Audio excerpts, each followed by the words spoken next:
pequenos. Palavra de Deus, queridos.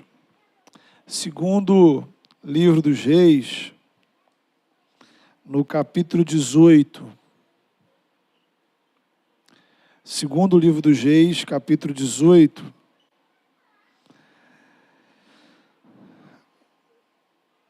Nós vamos ler a partir do versículo 17.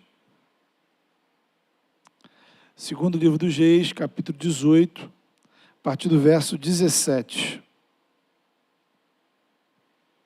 A palavra de Deus diz assim: Contudo, o rei da Síria enviou de Laques a Tartã, a Rabi-Sares e a Rabi-Saqué com um grande exército ao rei Ezequias, a Jerusalém.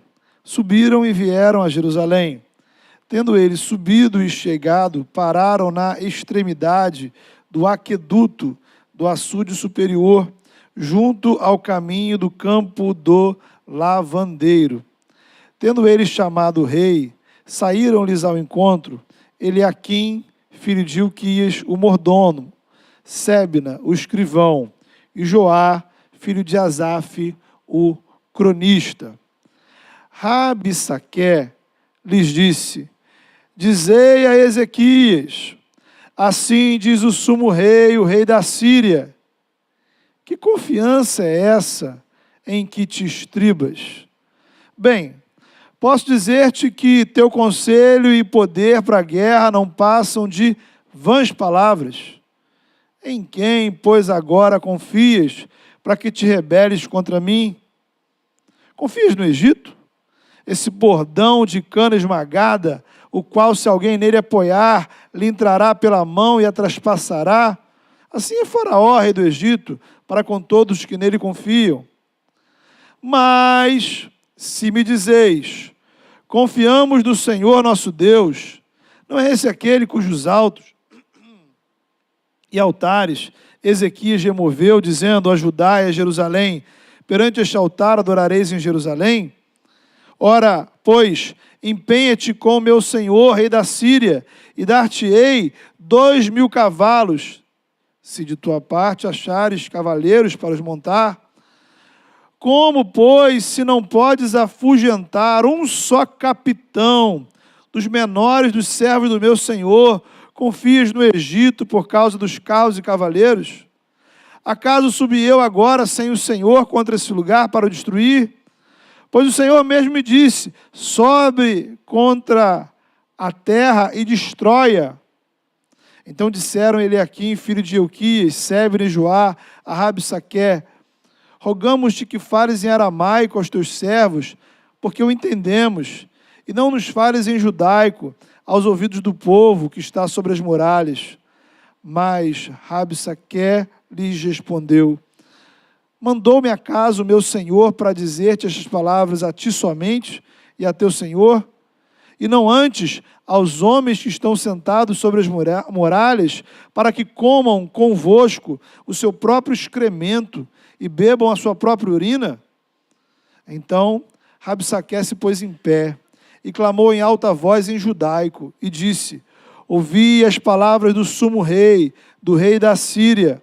Assim diz o Senhor, assim diz o rei: não vos engane, Ezequias, porque não vos poderá livrar da sua mão, nem tampouco vos faça Ezequias confiar no Senhor, dizendo: o Senhor certamente nos livrará, e esta cidade não será entregue nas mãos do rei da Síria. Não deis ouvidos a Ezequias, porque assim diz o rei da Assíria: fazei as pazes comigo, e vinde para mim, e comei cada um da sua própria vide e da sua própria figueira, e bebei cada um da água da sua própria cisterna, até que eu venha e vos leve para uma terra como a vossa terra, de cereal e de vinho, terra de pão e de vinhas, terra de oliveiras e de mel, para que vivais e não morrais. Não deis ouvidos a Ezequias, porque vos engana, dizendo: o Senhor nos livrará.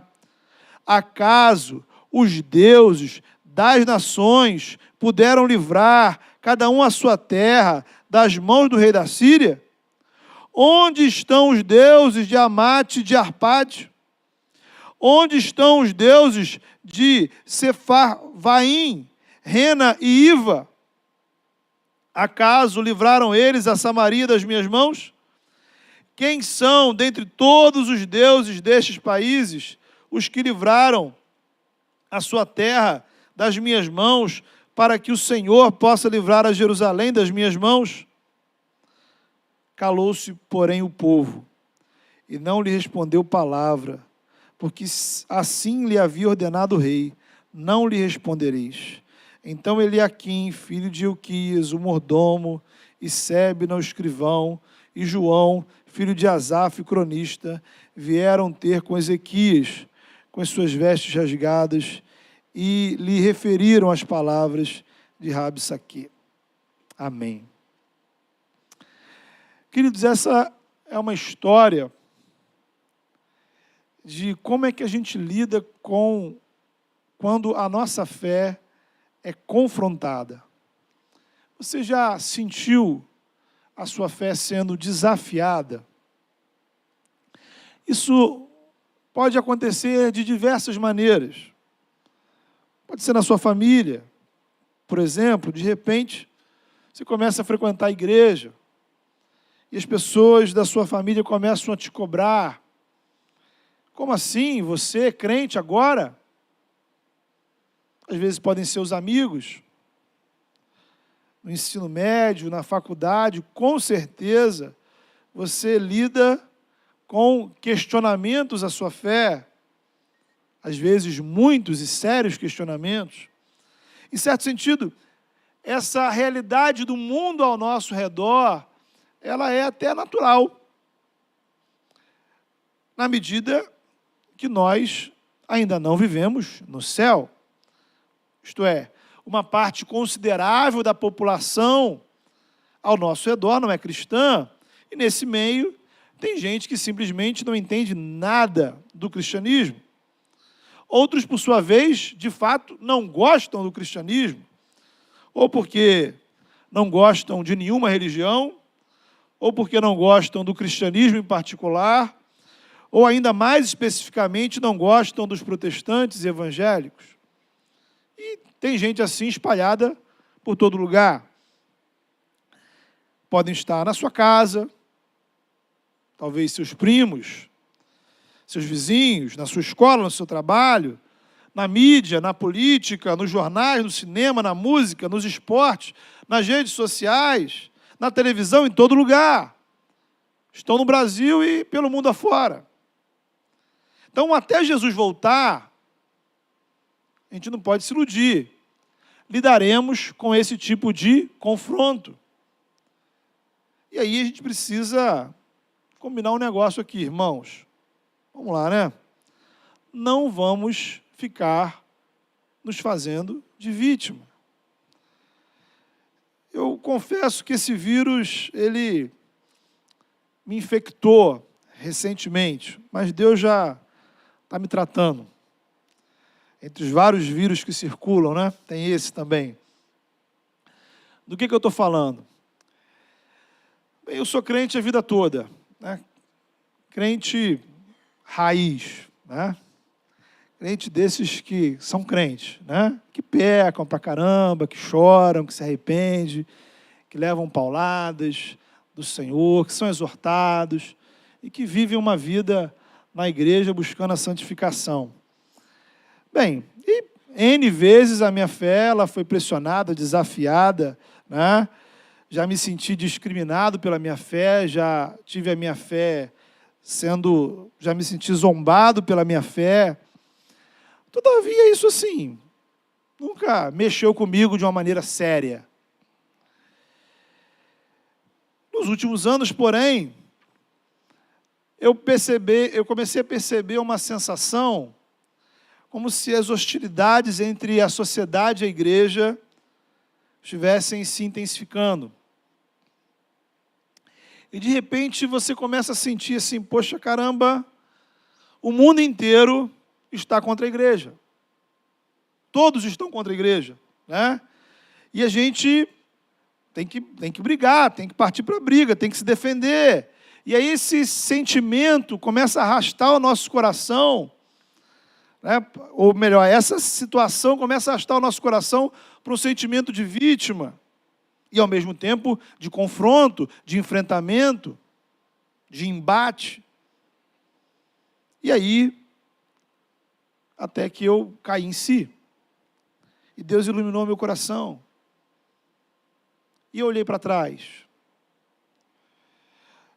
Irmãos, houve algum momento na história da humanidade em que o povo de Deus desfrutou de total apoio, simpatia e aprovação da sociedade?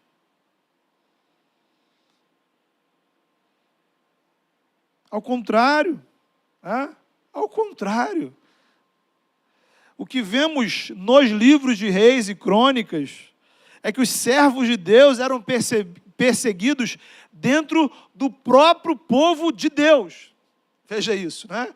Não é nem o mundo contra a igreja, né? Era servos de Deus, profetas, que serviam a Deus com fidelidade, sendo perseguidos dentro do próprio Israel.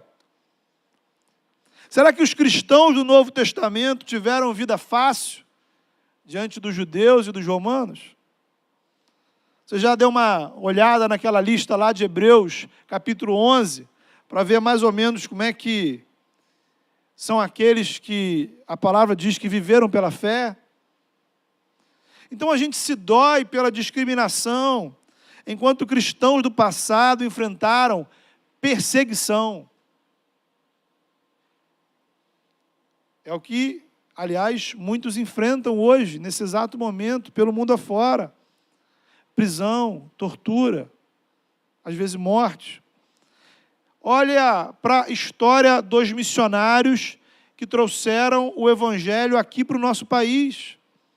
Homens e mulheres de Deus, de diferentes denominações, presbiterianos, batistas, metodistas, congregacionais, assembleanos. Quem é que teve vida fácil? Então a gente tem que se libertar, ou libertar o nosso coração desse sentimento de vítima, né? Nós não somos coitadinhos, somos igreja do Senhor, filhos do Deus vivo, lavados no sangue do Cordeiro, selados com o Espírito Santo da promessa. Nós fomos resgatados do império das trevas, trazidos para o reino de Deus. Somos igreja do Senhor e as portas do inferno não prevalecerão contra ela. Então, meu irmão, minha irmã, você precisa largar esse desânimo. Sabe? A gente precisa largar esse cristianismo meia boca que a gente vive. É coragem. Servimos a quem? Servimos ao Rei dos Reis. Ou não? Servimos a aquele que é o Senhor de todas as coisas. Você é cidadão do reino, sacerdócio real, embaixador do rei. Mas do jeito que a gente vive o cristianismo, do jeito que a gente vive a nossa vida com Deus, muitas vezes parece que o nosso time está perdendo de goleada, rebaixado para a última das divisões. Que rei é esse que você está servindo, meu irmão? Que rei é esse que você está servindo? Que reino é esse que você faz parte? Que evangelho é esse que você prega, que você testemunha? Sabe, nesse jogo só possuem dois times: o reino de Deus e o mundo. Então, ontem, hoje, amanhã, até a vinda de Jesus, o mundo será contra a igreja. Tem novidade disso? Nenhuma. Há momentos de trégua, tudo bem, mas a natureza espiritual da realidade é essa. No dia em que a gente estiver do mesmo lado do mundo, nós estaremos do lado errado. A porta por onde passamos sempre será a estreita. E isso não nos faz, ou isso não faz de nós derrotados. Ao contrário. Portanto, em primeiro lugar, precisa ficar claro que a relação do mundo com o Evangelho sempre será de oposição espiritual, às vezes mais intensa, às vezes menos intensa. Em segundo lugar, isso não pode me intimidar. Porque antes de Jesus, ou melhor, antes da gente, Jesus e os apóstolos, todos os servos de Deus, que levaram o reino de Deus a sério, que promoveram o avanço do reino, enfrentaram a mesma realidade. E a gente vai pensando, então, como é que eu hoje devo pautar a minha relação com o mundo? Ora, por um lado, a relação do mundo com a igreja, acabei de dizer, será sempre de oposição. Mas isso não significa que eu vou olhar para quem não é cristão como meu inimigo. O mundo é o espaço da nossa missão. Os apóstolos tinham sido presos. E eles se reúnem com a igreja. E os judeus estavam perseguindo, prendendo. E eles não oram pedindo fogo de Deus contra os seus perseguidores. Eles não oram pedindo a Deus diminuição da perseguição. Eles oram pedindo ao Senhor coragem, intrepidez, ousadia para continuar testemunhando o Evangelho. Meu irmão, minha irmã, você já fez esta oração? Senhor, me dê coragem, me dê ousadia, me dê intrepidez. Então não se trata do mundo, se trata da gente. Não se trata do que está acontecendo lá fora. Nós não podemos criar expectativas em relação à sociedade. Consequentemente, se eu não vou criar expectativas, eu também não vou me decepcionar com ela. Agora, nós podemos criar expectativas em relação à igreja.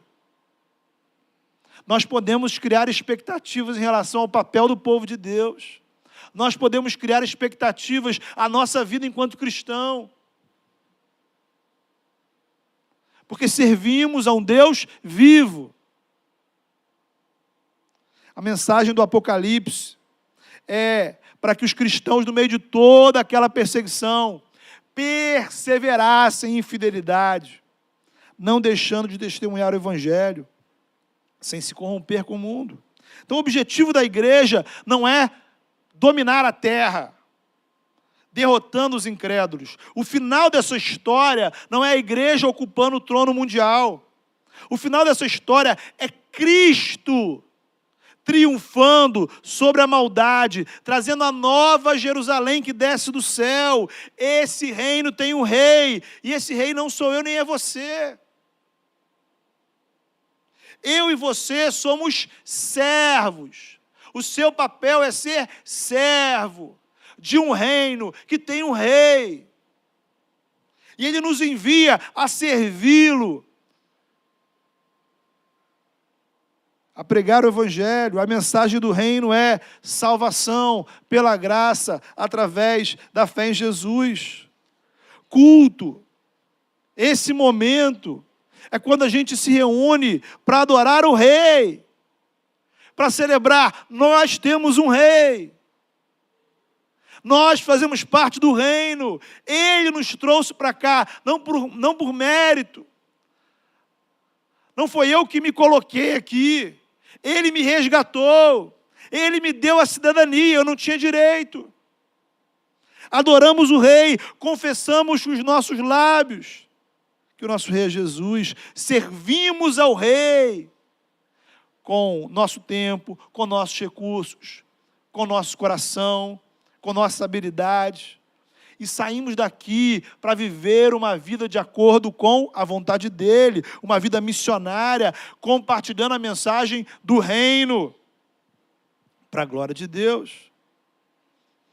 Porque o Evangelho é o meio pelo qual o Espírito Santo regenera corações, transformando pecadores em cidadãos do reino. Então, querido, a nossa relação com o mundo, ela tem que ser pautada na relação do próprio Deus com o mundo. O Evangelho não nos revela um Deus que odeia o mundo.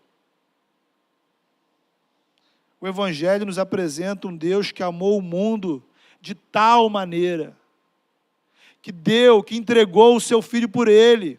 Isso não quer dizer, nem por um momento, que o Senhor concorde com a realidade do mundo. É o contrário. O sacrifício de Jesus foi necessário por causa do caos espiritual instalado na criação, a rebelião da humanidade contra o Criador. Deus enviou o seu Filho para nos reconciliar com Ele mesmo. Deus condenou o mundo na cruz. O Filho de Deus morreu para que eu e você fôssemos salvos. Mas da mesma forma que você e eu fomos salvos, há pessoas que não estão aqui, que estão lá, que talvez hoje nos odeiem, nos discriminem, nos persigam, não nos entendam, que também serão salvas pelo Senhor. Serão transformadas pelo poder do Evangelho. E um dia serão acolhidas neste lugar, para servirmos juntos ao Rei. Portanto, a nossa vitória contra o mundo é a fé em Jesus, vai dizer lá em 1 João, capítulo 5. A ação do Criador é motivada por amor. Jesus não enviou os seus discípulos para odiarem as pessoas do mundo, mas para fazerem discípulos de todas as nações. Já preguei isso aqui um tempo atrás, né? Jesus não enviou lobos para matar lobos. Ele não nos iludiu. Ele disse, olha, vocês lidarão com lobos. Mas Ele não nos envia como lobos, Ele nos envia como ovelhas. Nosso papel como cidadãos do reino não é ficar choramingando porque o mundo não gosta da gente. O Evangelho não se trata de a gente se sentir vítima. Ou, em outro extremo, muito menos, a gente responder ao mundo com ódio e violência, né? Ou ficar de briguinha na rede social. Enquanto uns choram, outros brigam, a nossa missão é adorar o Rei. A nossa missão é proclamar o Evangelho. A nossa missão é servir ao reino, é testemunhar a graça de Deus, é cultuar o Salvador e mostrar para todas as pessoas, inclusive para aqueles que porventura possam nos odiar. Há salvação para elas em Jesus Cristo. Há lugar para elas na casa do Pai. Essa é a nossa missão. Esse é o papel da igreja, querido, e esse papel é insubstituível. Deus não vai mandar anjos, nem arcanjos, nem serafins. O que Deus mandou a igreja fazer, o que Deus mandou você, enquanto cristão, fazer, a sua missão enquanto cidadão do reino, nunca será exercida por governo, escola, ciência, cultura, economia. Então a pergunta é, temos cumprido o nosso papel?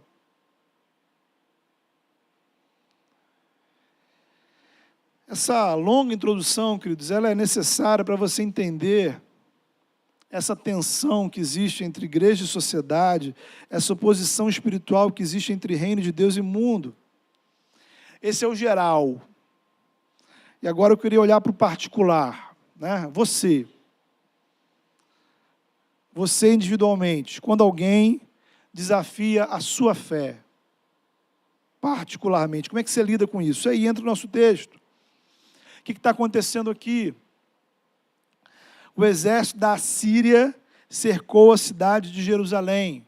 Note bem uma coisa. Você precisa diferenciar Síria de Assíria.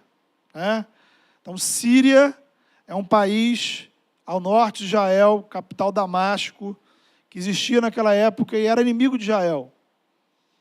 Os assírios foram um império que dominou diversos povos e nações, ali por volta do século VIII a.C.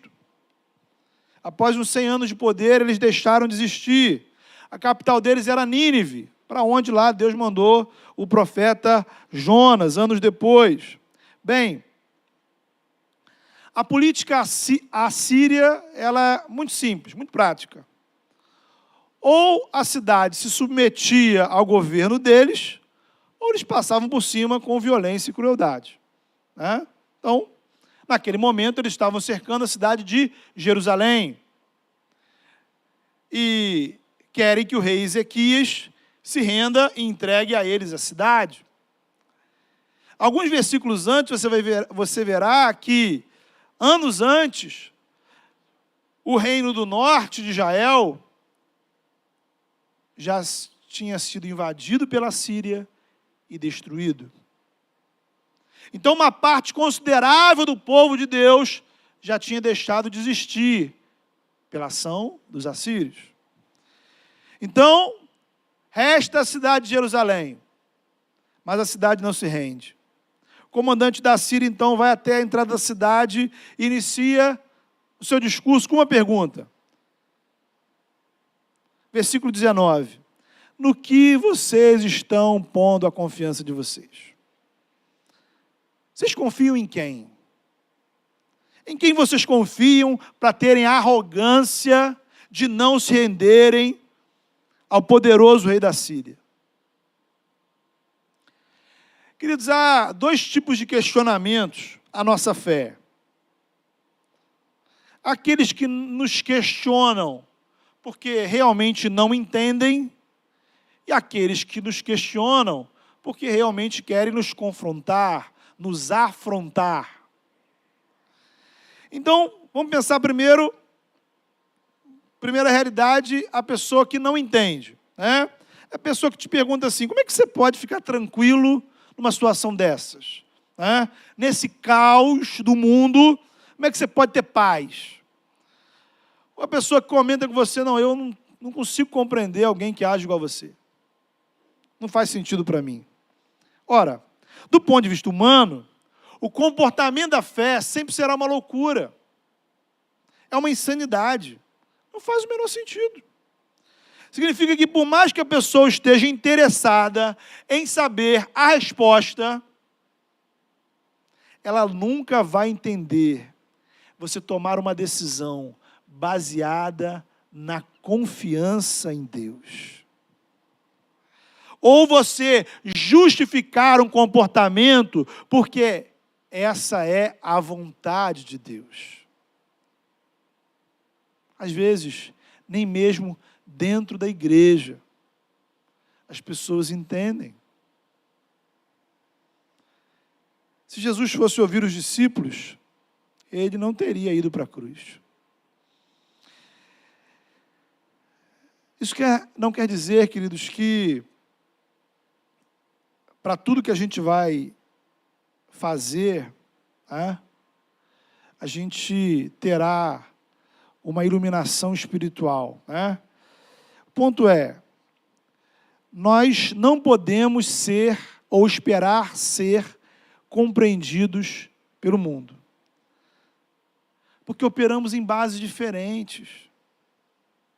A nossa base é o Deus vivo, revelado em Jesus, nas Escrituras, que se manifestou na palavra. E qual é a vontade dele para as nossas vidas? É o que está na palavra.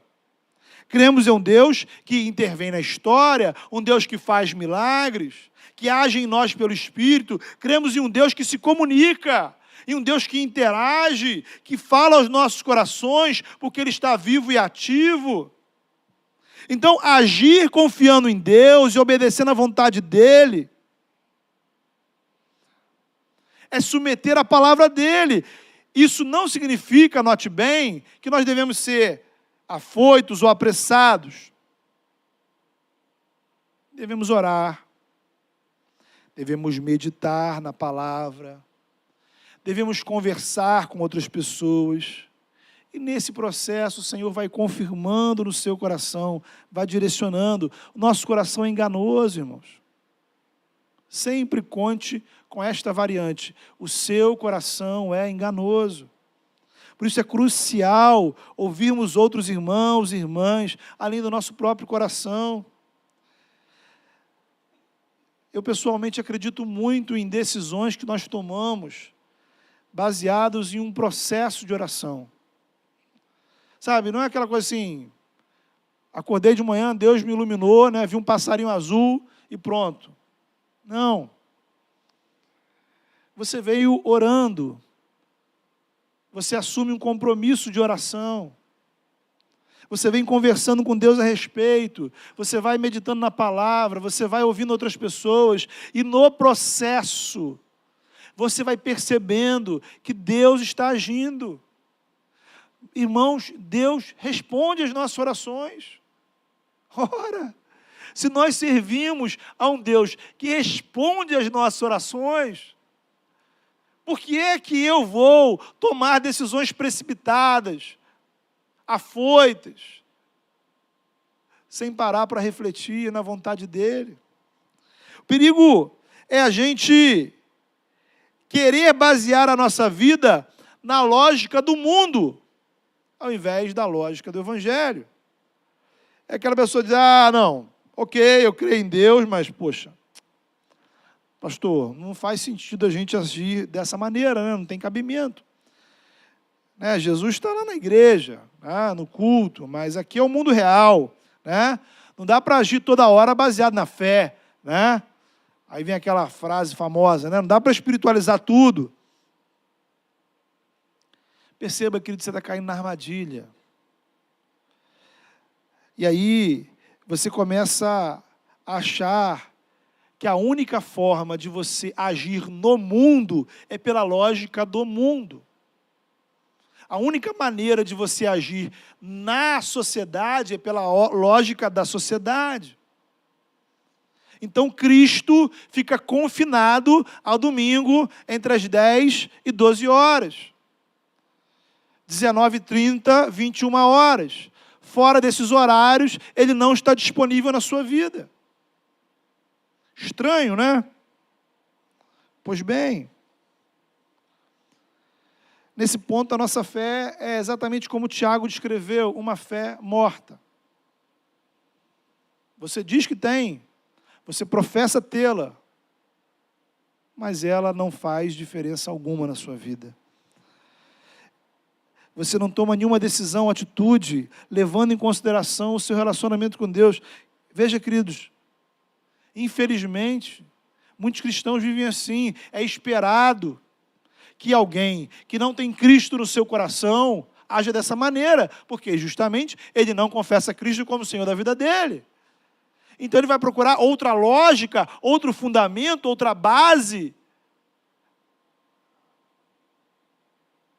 Agora, a gente professa Jesus com os lábios, mas na hora da gente decidir o que a gente vai fazer com os nossos sentimentos, com a nossa raiva, com o nosso dinheiro, com a nossa sexualidade, com a nossa família, com as decisões profissionais, a maneira como eu lido com os meus momentos de lazer, e por aí vai. Nada disso a gente lembra de Jesus. Guarde uma coisa no seu coração. Nós não estamos atrás de aprovação humana. Nós não precisamos que o mundo inteiro concorde com a gente. Não precisamos que as pessoas nas redes sociais curtam e comentem nossas postagens. A aprovação que precisamos é a da vontade do Senhor. A decisão certa não é aquela que todo mundo diz para você fazer. A decisão certa é a da vontade de Deus, revelada em Cristo, na palavra. Sabe? Olhe para a sua vida. Olhe para a sua vida. Pense em quantas coisas você tem, que talvez você nem sequer consultou o Senhor em oração. Quantas coisas você fez. A gente não pode se angustiar se as pessoas não entenderem nossas escolhas espirituais. O problema é que muitas vezes a gente está mais preocupado em postar na rede social do que em orar pedindo a Deus oração, ou orar pedindo a Deus direção. Faça comigo aqui uma reflexão. Suas decisões em relação à sua vida com Deus. Sua vida com Deus, sua vida espiritual. Né? as suas decisões em relação ao seu relacionamento com Deus são baseadas em oração, meditação na palavra, ou em facilidade, em conforto e no seu próprio bem-estar? Observe bem, eu não estou nem aqui colocando em jogo as demais decisões e atitudes da sua vida. As últimas decisões e atitudes que você tomou na sua vida espiritual, que afetaram o seu relacionamento com Deus, quais foram os critérios que você levou em consideração?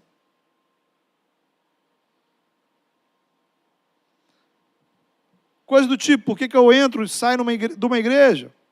Por que eu entro ou saio de uma religião? Por que eu venho ou não venho num culto? Por que eu oro ou não oro? Por que eu leio ou não leio a Bíblia? Por que eu participo desse ministério ou não participo? Por que eu sirvo ou não sirvo? Fazer isso ou não fazer aquilo? O que é que você leva em consideração quando você toma decisões que afetam a sua relação com a igreja? Veja o nosso drama, querido. Se nem sequer nas decisões que afetam a sua vida na igreja você leva em consideração a vontade de Deus, então, o restante nunca será.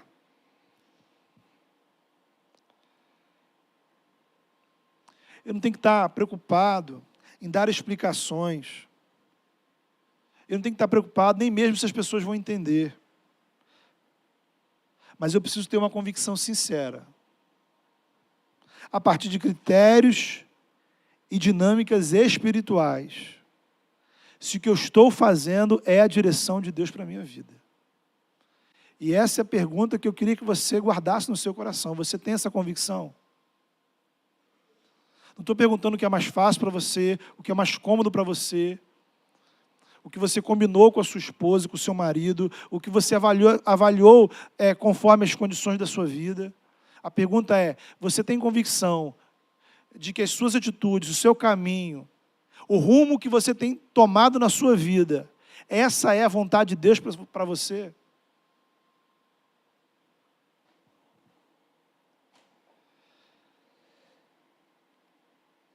Abra um parênteses aqui. Isso tudo, queridos, não quer dizer, que a nossa fé ela seja irracional. Tá? Embora o mundo não consiga compreender as nossas justificativas, a nossa fé pode ser explicada, a nossa fé pode ser ensinada.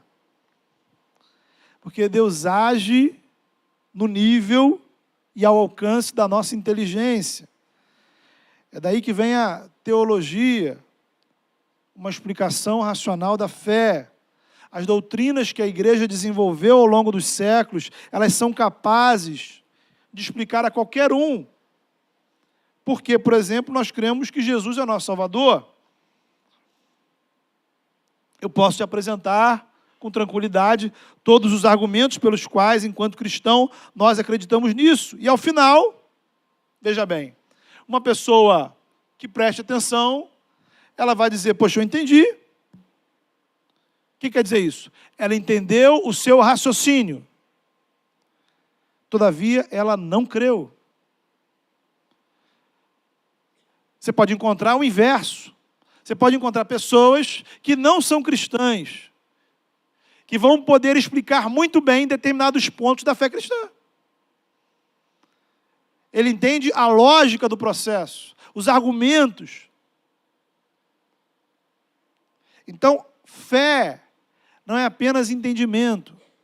Fé é confiança em alguém. Fé é confiança numa pessoa. E essa pessoa é Jesus Cristo. E essa fé, ela só nasce no nosso coração quando o Espírito Santo atua em nossas vidas.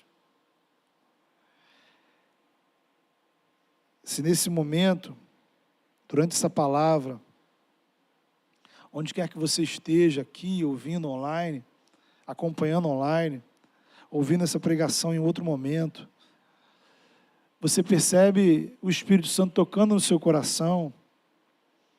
Essa é uma oração que somente você pode fazer ao Senhor. Senhor, eu entrego a minha vida a Ti. Eu quero confessar o Senhor como meu Senhor e Salvador.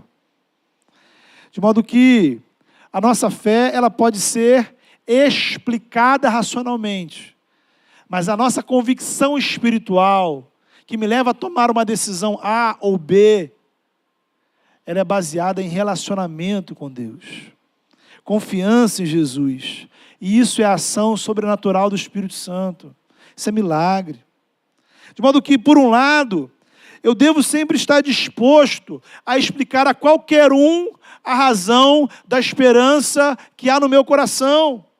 Agora, eu não posso me entristecer se isso não fizer sentido algum para eles.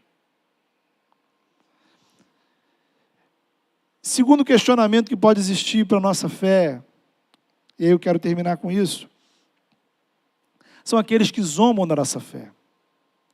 É o caso aqui do texto. O comandante do exército da Síria não queria entender nada. Ele queria atacar a fé do povo. São vários ataques, várias insinuações que ele vai levantando. Será que o rei não está usando a religião como uma farsa? Tipo assim, será que ele não está dizendo que confia no Senhor, mas na verdade ele está confiando no exército do Egito? Será que religião não é tudo igual? Porque afinal de contas, todos os deuses dos outros povos que a Síria enfrentou não foram capazes. Por que esse Senhor aí de Israel seria diferente? Será que esse rei não está iludindo vocês? Será que não está vendendo uma grande alienação, uma grande mentira, uma grande farsa? E aí a oferta final no versículo 31 e 32 vai dizer: deixem esse Deus de lado. Aceitem minha proposta. Escolham a vida e não a morte. Quantas vezes o mundo nos faz essa proposta? Não. A vida, a prosperidade está aqui. Não está na fidelidade a Deus. Não está na obediência ao Senhor. Quantas vezes isso chega lá no nosso coração. E a gente ouve essa oferta e faz a escolha errada. Qual foi a reação do rei Ezequias diante do ataque? E essa reação é a reação que você precisa ter. 3 atitudes. Em primeiro lugar, versículo 36, ele não ficou discutindo, ele disse ao povo: olha, vocês fiquem quietos, não respondam nada. Irmão, a gente não responde a quem não está interessado em entender a nossa fé.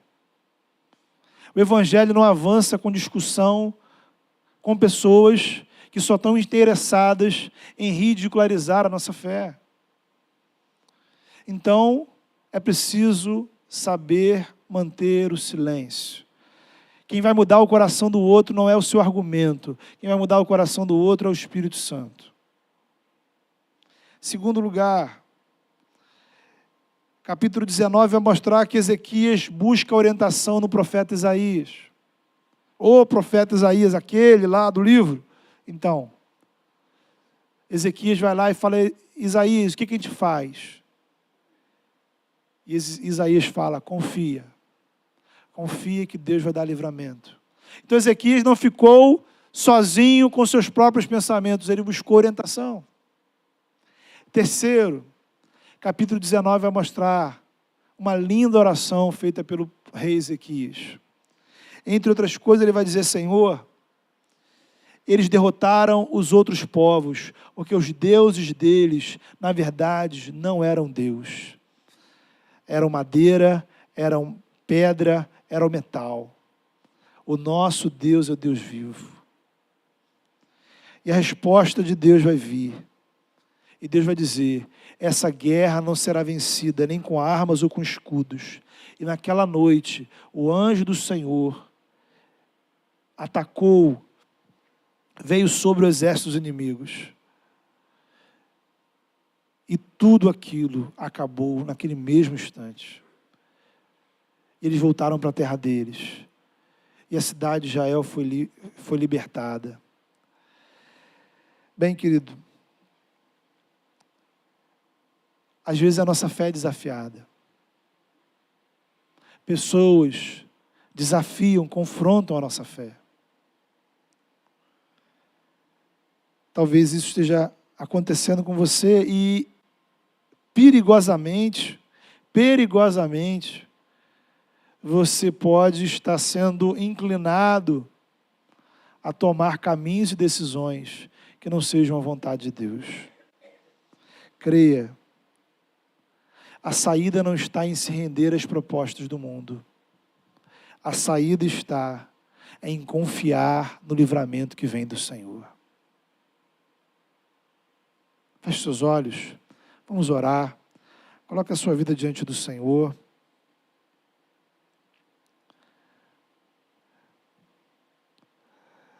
Peça ao Senhor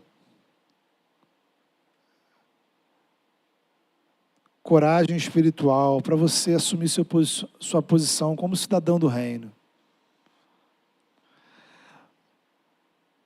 Homem e mulher que vive a sério a palavra de Deus, que entende que é servo do Deus vivo, e que isso possa mover o seu coração em serviço, que isso possa mover o seu coração em atitudes, que você tome decisões na sua vida, baseado na vontade do Senhor, baseado na direção do Senhor para você. Fale com o Senhor. Deus amado, em nome de Jesus, nós nos colocamos diante do Senhor nessa hora.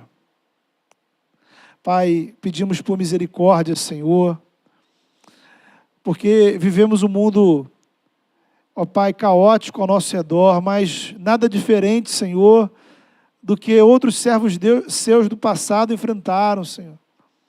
Senhor, em nome de Jesus, nos dá coragem, Senhor, nos dá confiança para vivermos a nossa fé, que não sejamos intimidados, que não sejamos, ó Pai, acovardados, que possamos ter alegria, Senhor, de saber, ó Pai, que estamos lutando do lado certo, ó Pai, e que a nossa justiça não é realizada por nós mesmos, a nossa justiça é do Senhor.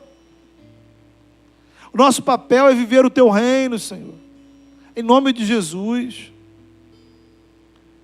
Que não possamos, ó Pai, nos perder, Senhor, em discussões inúteis, que não possamos, ó Pai, nos perder desanimados, ó Pai, com o mundo e com as suas dificuldades, que possamos cumprir o nosso papel como igreja, que possamos cumprir o nosso papel como Teu povo, e que papel maravilhoso, ó Pai. Senhor, em nome de Jesus, vai ao encontro, ó Pai, daqueles Teus servos que de modo muito particular e individual têm, ó Pai, enfrentado desafios e confrontos à sua fé. Em nome de Jesus, ó Pai, dê graça para que os Seus servos se mantenham firmes, ó Pai, confiando no Senhor, que não possam se intimidar, ó Pai, com as acusações que vêm de fora, que não possamos nos angustiar, ó Pai, com a pressão do mundo, mas, ó Pai, possamos ter paz no nosso coração, de que estamos fazendo o que é a Tua vontade, de que estamos fazendo o que é o Teu querer, porque não há outro lugar melhor, ó Pai, para estarmos do que na Tua presença. Ó Pai, ainda que o mundo ao nosso redor, ó Pai, todo ele se transtorne, onde nós devemos estar é na Tua presença, é aos Teus pés. Foi aqui, Senhor, que o Senhor nos colocou por graça, Senhor. E é lutando pelo Teu reino, Senhor, que nós queremos avançar. Em nome de Jesus, ó Pai. Senhor, ajuda-nos a buscar o Senhor em oração, a pautar as nossas decisões, escolhas, atitudes, ó Pai, na Tua vontade. Que não possamos nos render à lógica do mundo, Senhor, em quaisquer áreas da nossa vida, mas sempre, ó Pai, que os critérios do nosso agir e decidir sejam os critérios da Tua palavra, Senhor. Em nome de Jesus. Ó Pai, dá-nos, ó Pai, o arrependimento, o constrangimento, Senhor, de estarmos levando uma vida onde tomamos decisões, ó Pai, que muitas vezes nada tem a ver com a Tua vontade, onde usamos parâmetros completamente alheios, ó Pai, à Tua palavra. Que em nome de Jesus, ó Pai, possamos entender que a nossa identidade é sermos Teu reino, Senhor. Que nós temos um Rei e que Ele está vivo e que é a Ele que nós devemos servir todos os dias da nossa vida, na expectativa, Senhor, daquele grandioso dia, quando o Senhor trará a nova Jerusalém que desce do céu, e onde toda lágrima, Senhor, será enxuta, e onde não haverá, ó Pai, mais perseguição, nem pecado, nem morte, nem dor, nem aflição, nem dúvidas, nem questionamentos, nem pressão, porque estaremos, ó Pai, na presença do Rei dos Reis, eternamente, ó Deus, e onde o Teu reino será plenamente manifestado sobre toda a criação, porque o Senhor vem, nós cremos, ó Pai, o Senhor vem, e a nossa esperança é a Tua vinda, Senhor, e o nosso papel até lá é proclamar esta vinda, e é viver antecipadamente o Teu reino, celebrar o Teu reino, que esta igreja, Senhor, seja comunidade do Senhor, comunidade e agência do reino, ó Pai, em nome do Teu Filho Jesus, amém.